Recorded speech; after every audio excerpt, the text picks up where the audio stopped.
This section examines piston rings. Piston rings keep a tight seal within the cylinder to stop the heat and pressure in there from escaping. They also stop oil passing up into the combustion chamber.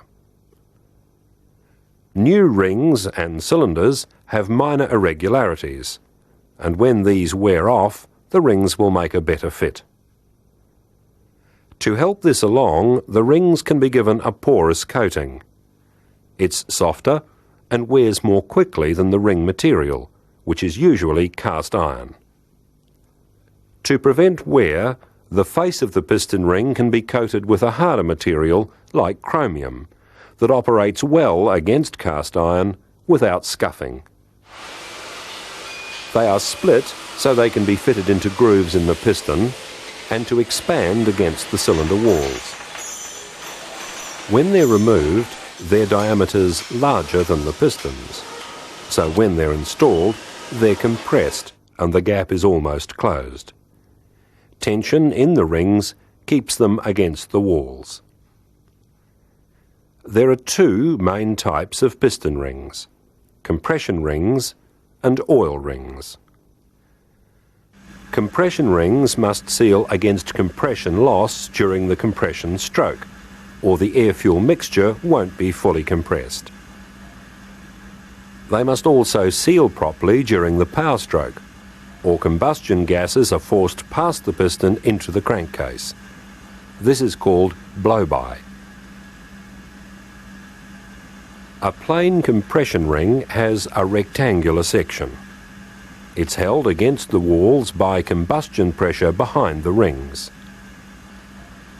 A tapered ring seals against pressure too, but its slightly tapered face helps scrape oil off the walls as well. Faced rings are designed to better resist heat and wear. A ring that's chamfered or grooved exerts increased pressure against the walls. It's also called a torsional ring. Its shape creates internal forces in the ring so that when it's installed it twists slightly upwards. During intake, the ring scrapes surplus oil off the walls. During compression, they tend to slide over the oil and not carry it into the combustion chamber.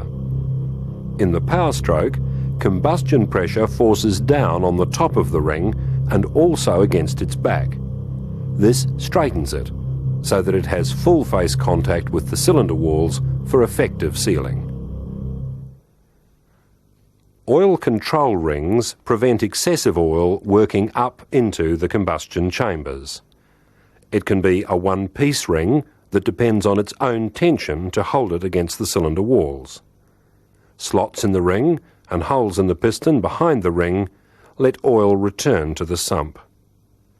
Many oil rings are segmental types with 3 or 4 segments. They have 2 side rails and an expander, which also acts as a spacer for the rails. They depend on the expander to hold them against the walls. The expander is made of thin steel with a series of crimps to give it an outward spring force.